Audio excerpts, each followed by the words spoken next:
Whoa, welcome to your level 3 review on similar triangles. It is about to go down. Before we get into doing any practice problems, let's talk about the main facts that we got to know about similarity. Let's zoom on over here. Facts about similar triangles. Number one fact, the corresponding angles are congruent, meaning if you have two sets of similar triangles, the corresponding angles, meaning the angles that they match up with, will be congruent to each other.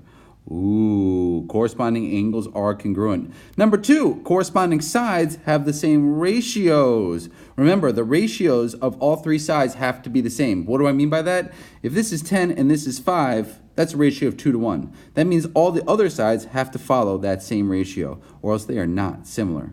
So you see, each one of these has the same ratio. 10 to 5, 6 to 3, 4 to 2. Those all are a ratio of 2. So those are the two main facts you need to know about similar triangles. All angles are congruent and corresponding sides all have the same ratios. Now, let's also review. There's three ways to prove similarity. Angle, angle, side, side, side, and side, angle, side. And when I say side, side, side, I mean the corresponding sides have the same ratios. We'll go over more about that. And finally, we have these facts about dilations. What are dilations doing here? I will tell you. 1, dilations make similar figures. That's why. Remember, when you dilate something, you get angle, the angle measures are preserved. Since when you dilate something and you get angle measures that are preserved, you get similar triangles. So dilations make similar triangles. Therefore, let's do a little bit of review about dilations again. Number one fact, when you dilate something, the image is parallel to the pre-image, meaning they have the same slope. That's a great dilation fact. 2, the angle measures stay the same when you dilate. Remember, the angles don't change. The angles stay the same. 3, dilations produce similar figures. I think we just talked about that. And remember, the scale factor is the distance from the image to the center of dilation to the distance to the pre-image. Remember, image over pre-image. We used to say this, K is I over PI. Fun facts. All right, that's what's going to get you through this unit. Let's move on. So let's review how to prove similarity. There's 3 different ways. The first way is to use angle-angle similarity. Now, when we prove similarity, we need to put 2 things here, right? We're going to put evidence, and we're going to put a conclusion. All right. Now, to prove similarity in this case, all our evidence is going to be is angle B is congruent to angle Z. All right. And that's, how do we know that? That's given, right? And angle A is congruent to angle Y.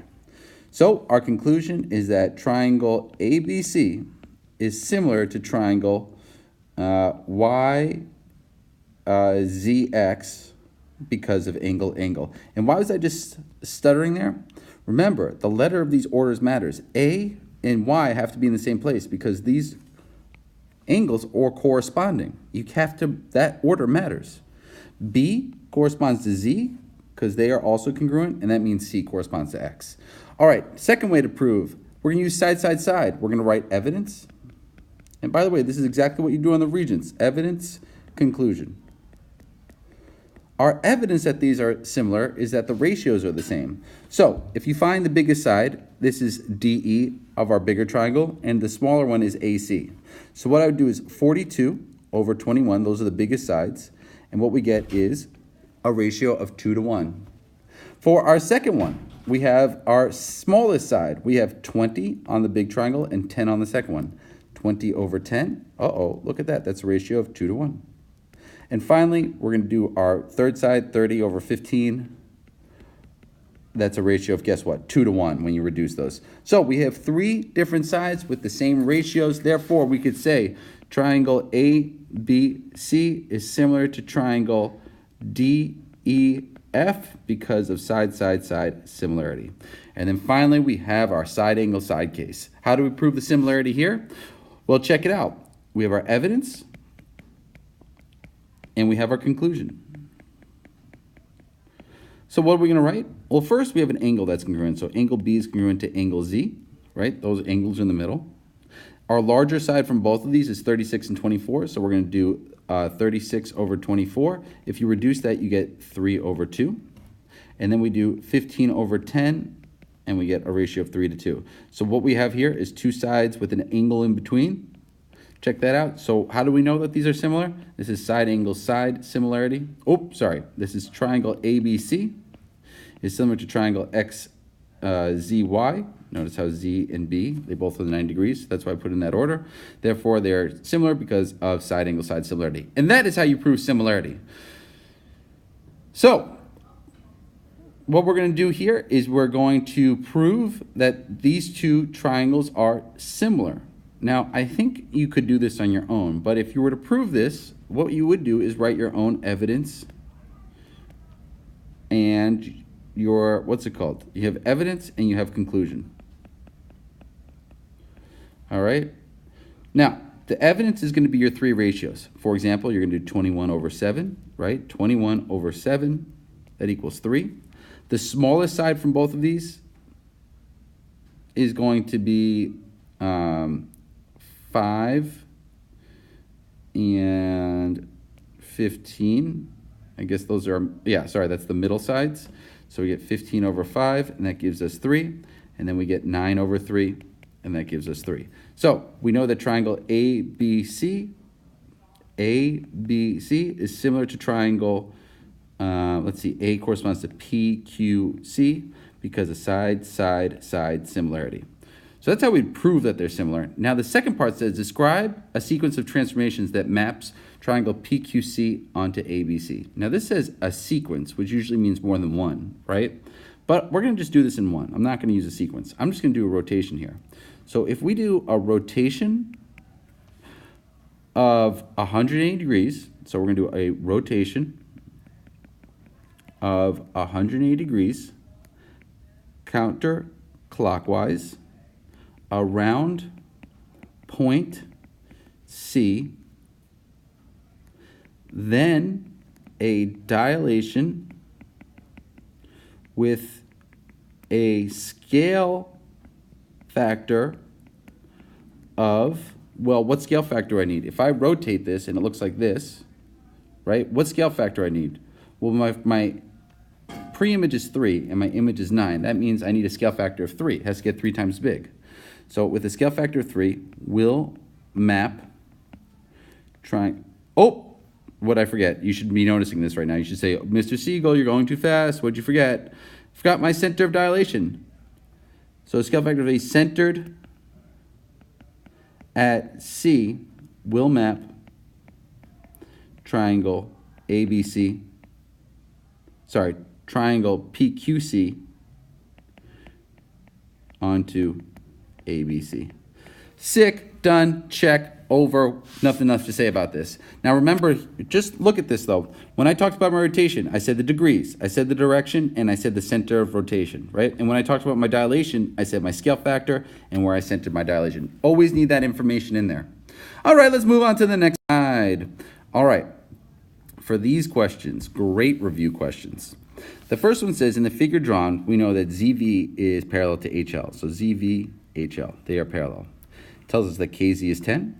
Tells us that ZH is 15 and KV is 6. What is the length of KL? Now, two ways to do this.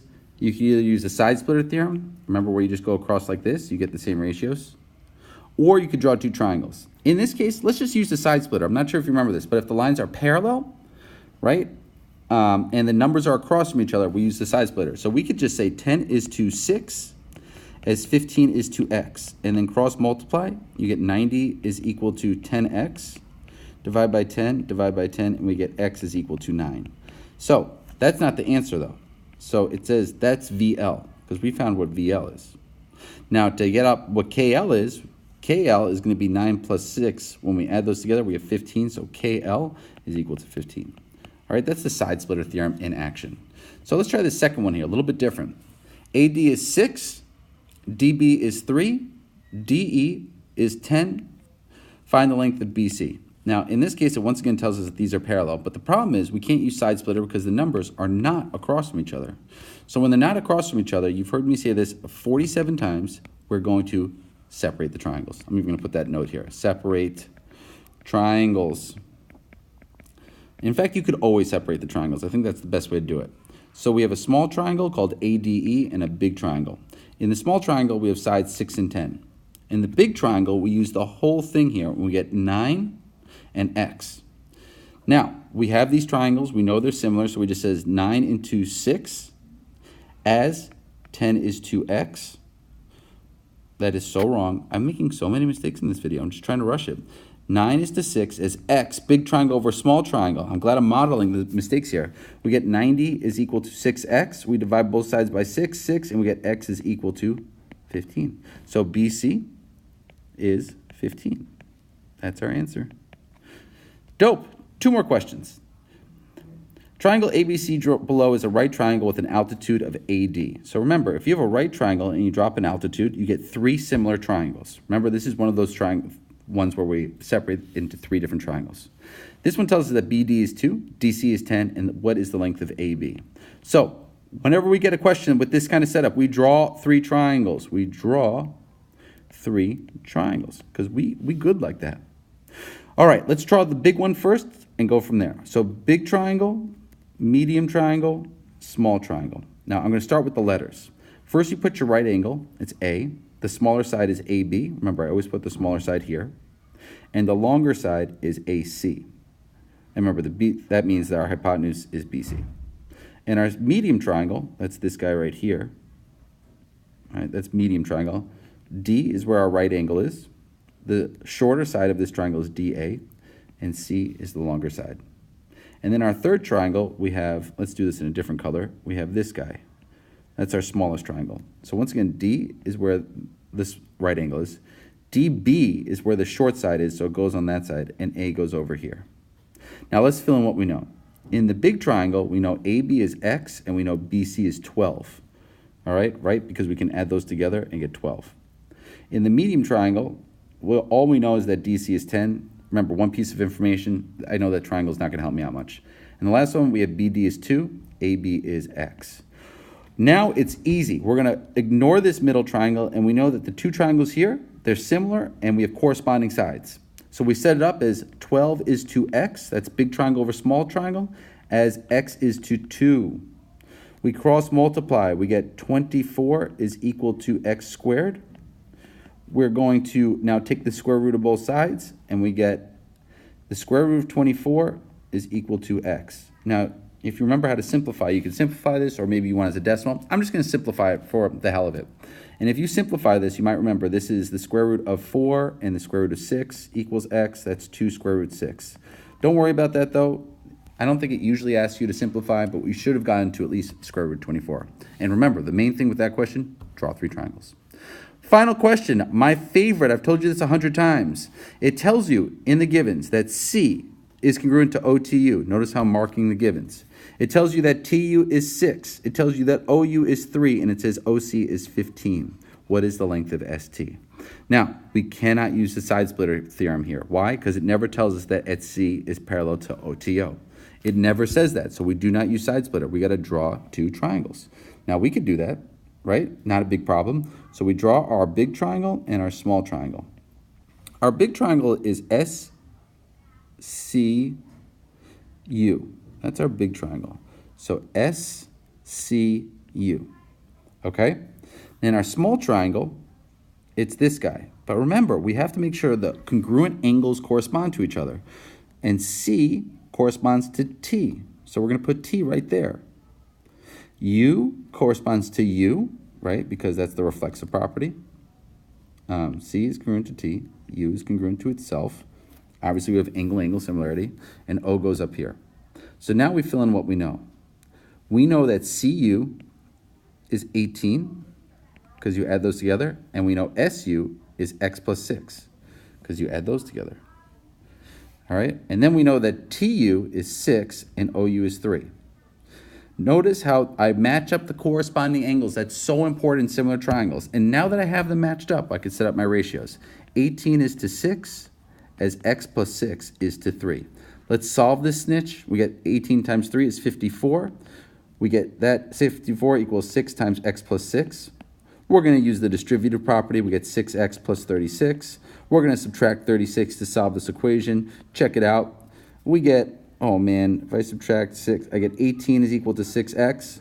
Divide both sides by 6, and we get X is equal to 3. Diggity dope, right? That's so dope. That's the dopest thing I've ever seen. So that's it for this lesson. We can now state that ST is 3, and that's it. So there's your level 3 review. Don't forget to do your Delta Math practice, and don't forget to be a great person and kiss all the cats that you see. I mean, if they're not street cats, like regular cats. Okay, bye.